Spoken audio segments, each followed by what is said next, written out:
Good day. Ira Epstein with your agriculture wrap-up, and this wrap-up is for Thursday, and we're at the 6th of February, 2020, and just after 1:25 in the afternoon. That's p.m. Central Time. So where are we on things?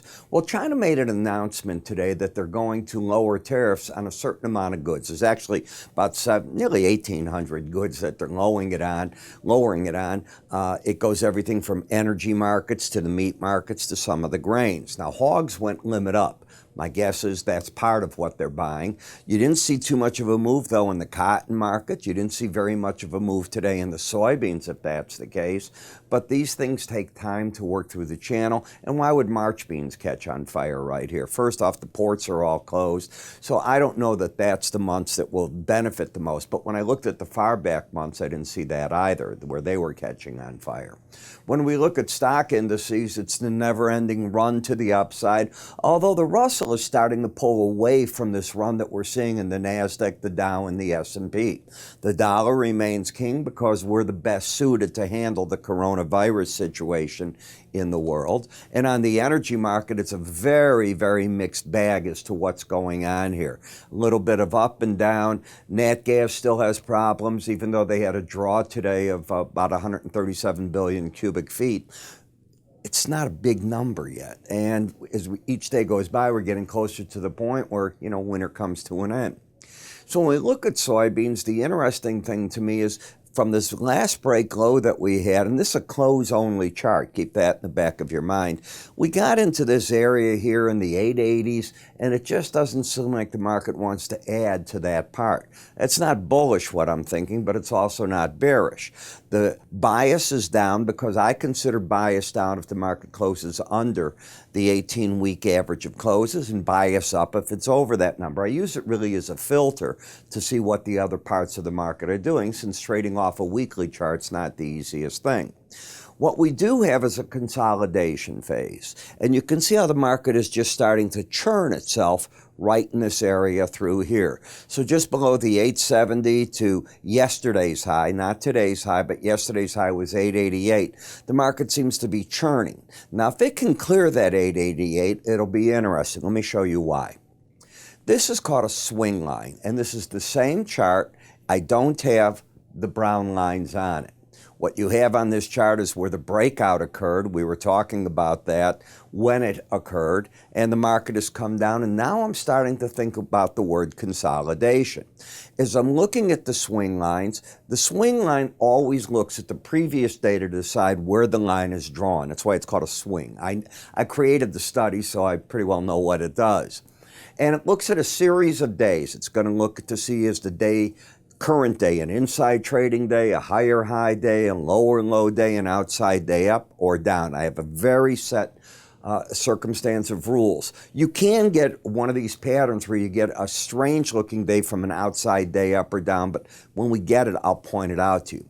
Suffice to say, we've been having lower highs, lower lows. That's the definition of a downtrend. The reason I created this study is I wanted to know, number one, what breaks a trend, number two, the risk associated with the trend. What do I mean? What I mean by that is if the market today finished at 881, if you were to take out the last rally high of 888, that would break the downtrend. So to keep the trend going, it's about 7 cents away. That's my definition of it. That's also a number, if you take out 888, think of what I'm about to say. You have a low of 868. If you don't first take that out, you could end up with lower highs and suddenly, higher lows and higher highs, breaking the trend, setting up a different look to the chart. If that occurs, one of the numbers I'd look for as resistance is the 18-day moving average of closes. Now keep also in your mind that you had a bearish crossover here, and bearish crossover means the shorter term average got under the longer term, and the market did make new lows on the move. Now it doesn't mean contract lows, just new break lows on the move. That was accomplished. If you take out 888, this pattern's broken. Let's take a look at Bollinger Bands. The market had ridden the Bollinger Band. The Bollinger Band, and there's two parts to it. There's an upper band and a lower. It is an algorithm designed to keep the market trading within it 95% of the time. Markets can and do step out of the bands. That's why it's not 100% of the time. But it also tells you on a story, where did it come from? It came from neutral sideways action. This is not neutral sideways action. It's the first thing to understand. These bands are very far apart. If the market loses that reading, what I'll be looking to see is, do the slow stochastics turn up? Slow stochastics are a momentum oscillator made up of two lines that crisscross, sort of similar to what moving averages do back and forth. The red line, and the whole difference in the formula of the values, is one uses a 3 period, because this is a daily chart, 3 days worth of value, and the blue uses 5. So one's a laggard, one's moving forward. As the market momentum shifts, if it gets over 20, the way I teach this particular indicator, it would indicate that the market is through on the downside and wants to make a run to the upside, possibly, not necessarily, but possibly getting to that 18-day average of closes. In the meal market, I'm not getting any signal like that at all. I'm getting a market that's still leaning to the downside. Today's what we call an outside day up. Actually, it's a key reversal to the upside. And the reason it's a key reversal, not just an outside day up, is the break low today of 286.40 took out the previous lows on the chart. So it's the deepest break of the whole move. It also took out the previous day's high, and you closed higher on the day. Therefore, it's called a key reversal. Is it a trend changer? No, it's a key reversal. It's often a sign that you're in for a pause at a minimum. Now, if this were to take out 292.40, unlike soybeans, you'd still have a lower low and a higher high. So you'd have to lose this embedded reading, get the red line over 20 to tell me that the market wants to lose this downside momentum. I don't see that yet. In soy oil, if we go to yesterday, as the market was coming up, I had said that you have lost the embedded reading, and this is that terminology you want to watch. When you do so, the closest of the main moving averages is often where the market's going to run to. It doesn't have to, but it's often. In this case, the 100-day average in green is closer than the 18. So as the market picked up today, it got to that number, didn't quite make it to the 18 and slipped back. When you lose a bearish embedded reading, the market typically becomes oversold, and that's what you've got. Did the market take out a previous high? It did not. But you're now in an oversold condition. Momentum has been lost on the downside. It doesn't mean it can't be regained, but it's lost. And it would take a while to re-embed. So I'm looking at a market where probably what I'll call this break, the easy money, and it wasn't easy. I'm sure you understand that. But this straight down break, you're probably in for a chop affair ahead of you. In the corn market, you're into an oversold market. I define oversold when you get under 30 on a slow stochastic. Either number, under 30 is oversold. Overbought would be over 70 for either number. What's the pattern? Well, forget today's action. I want to just show you. You've got a higher high, lower low. There's no trend in the market. I have a market that's entered oversold condition without a trend. The bias is down. The Bollinger Band, if the market wants to drop, should be one of the potential support zones, just like it was here, just like it wasn't here. That doesn't mean you've turned this trend up and that means, oh, the market's through on the downside. Not saying that. I'm saying you're not trending. You're just sort of drifting to the downside now. In the wheat market, today's action was pretty fascinating. The low was 555 3/4. The previous break low was 555 1/2. So what I still have is a pattern of a lower high, but I've got higher lows. I've stepped out of the trend. I'm oversold, and I'm churning in between the 18-day average and right here. Now, should the market take out today's high, and that high was 565 1/2, wherever the 18-day average tomorrow comes in, it'll probably be in this general area at 566 3/4 is the first resistance. And should the market not take out today's low and get right over that, it could capture some of the bears as you suddenly are over that 18-day average.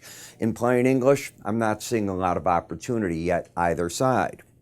Sugar is no surprise at all to me. We went through in detail the other day that when you get to the Bollinger Band, the first time you hit it, it's often a resistance zone.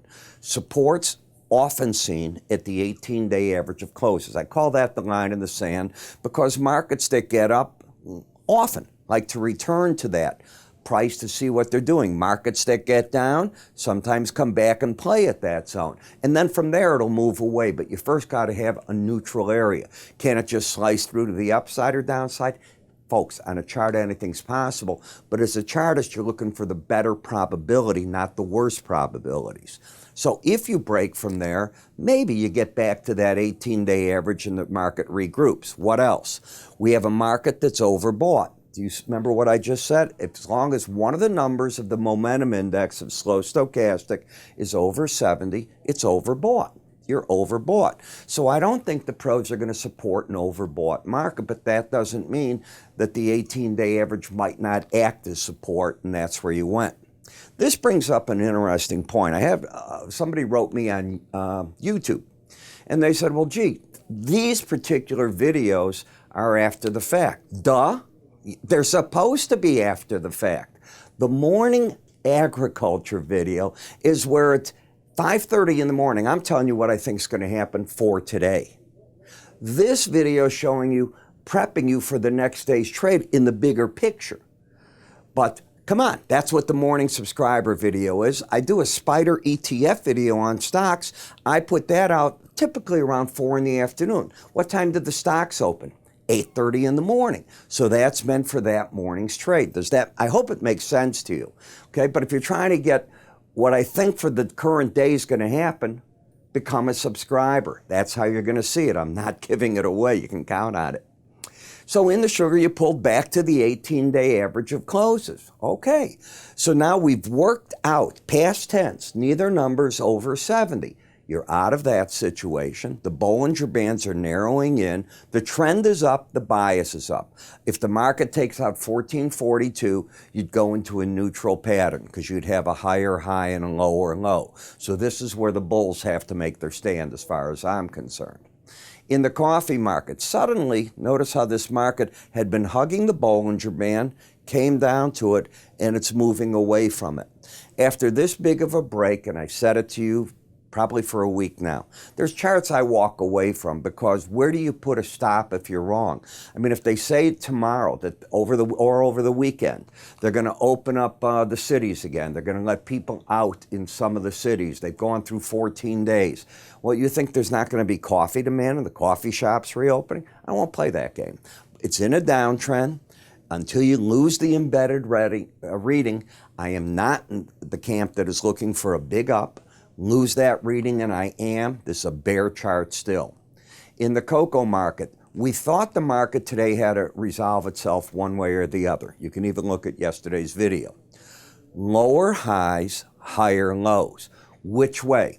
If you take out 2711, I said, I think I get into the bear camp then. I'd have lower highs, lower lows under the 18-day average. You probably turn momentum down.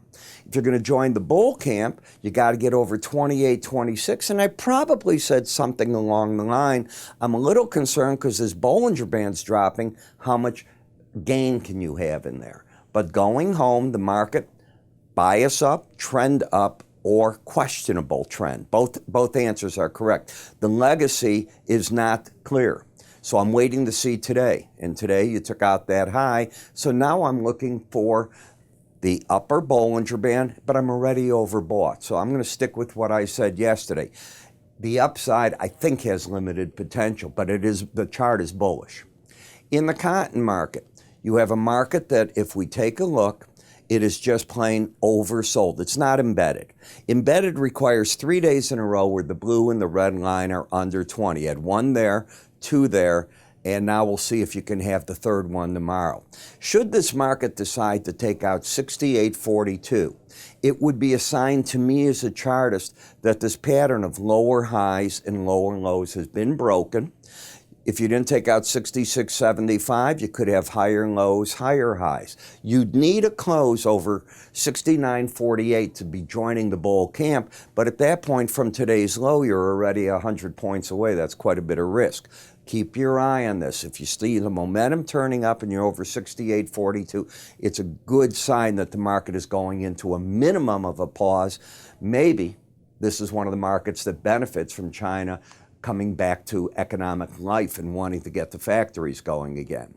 Cattle market didn't get the same pull today that you did in the hog market. You still have the bearish embedded reading, so until that's lost, this rules the day, which means on rallies, until that's lost, I still think the pros are selling short.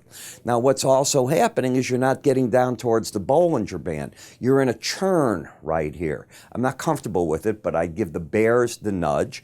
In addition, you've had a bearish crossover. The 18-day got under the 100, so that's another bearish element. Let's assume you rally. I'd be looking to see if that offers a lot of resistance. Let's assume you break from here and keep the embedded reading. Then I'm looking to see, can the market drift down to new lows? That's a lot to ask, but it could happen towards the lower Bollinger Band. In the feeder cattle, you're in a stall like the fat cattle. You still have the bearish embedded reading. That rules the day. I'll say it until I'm blue in the face. You've got the 18-day that made a crossover the other day. You can see that under the 100. The market's trying to break. Often, when you get a bearish crossover, you're looking for a new break low on that move. Haven't had it yet. My eyes are on this. That's all I care about. If you lose the embedded reading, which means the red line gets and stays over 20, you got to be very careful, because that could be that this is the base coming back into this resistance area. Could that be a buy signal? Other than a contra trend, no, because you're under the 18-day average of closes.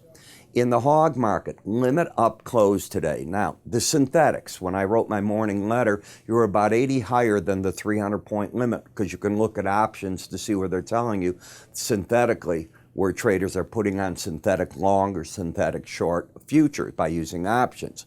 You have a pattern of a higher low, higher high. You're certainly out of the downtrend. You took out this high of 64.37.5, so the trend on the down is over, but you don't yet have the momentum saying, yes, I'm agreeing, but that could happen right at the opening trade in the morning. Remember, this doesn't have an evening session. If that's the case, it often leads, if you lose the embedded reading, to price and the closest moving average making a run at each other. In this case, it's not the 100, it's the 18. So we'd see if that is in fact going to be the case. It certainly helped this market when China said they're cutting tariffs, and they mentioned meat specifically, although they said grains and you didn't see the bounce anywhere else.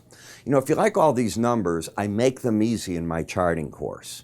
My charting course is a video course. So you see what I do, then you do the same thing. And yes, we give you charting software with the data that I used and everything.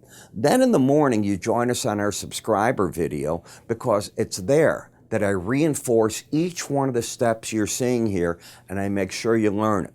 Now, the course is meant to be redundant on parts. I'm going to walk you through the swing lines, then we're going to filter with different moving averages, more than you see here. Then I'm going to teach you how to use Bollinger Bands, stochastics, and a profit-taking tool called window envelopes. It adds more lines to the chart, but it's potential support and resistance points on a chart. Again, you get the morning video, you get my written commentaries too with the course. How do you get to the course? It's really simple. Go to our website, under the keyword education. It tells you all about the course. You sign up for it right there, and away you go. We'll make certain you get the software after that.